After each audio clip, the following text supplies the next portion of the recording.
Dernier petit coup de cœur, on franchit la Méditerranée, c'est ça? Oui, on franchit la Méditerranée avec les demeures corses. Là, on a vraiment, pour moi, ça a été mon coup de cœur. D'ailleurs, j'ai encore de l'émotion quand j'en parle. Pourquoi? Parce ça, c'est votre manque de vitamine D. Ça. Parce qu'en fait, on voit que on a, alors avec tout, je dirais, le folklore qu'il peut y avoir en Corse, mais on se rend compte que on a un constructeur qui a œuvré pour créer une école d'ingénieurs à Corté. En disant Polytech.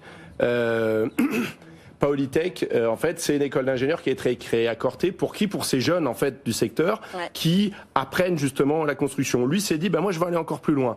J'hérite, entre guillemets, d'un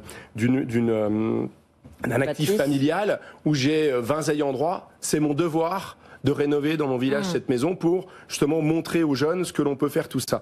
Et ben en fait c'est ça aujourd'hui les constructeurs de maisons, parce que c'est en Corse, mais ça peut être la même chose en Lozère, ça peut être la même chose en Corrèze. La transmission. On a vraiment une volonté de transmettre, une volonté d'apprendre, mais aussi des acteurs ancrés dans leur territoire, qui s'adaptent à leur territoire, et je dirais qu'ils construisent pas là où il n'y a pas de besoin. S'ils sont présents ici, c'est parce qu'ils savent qu'il y a un besoin.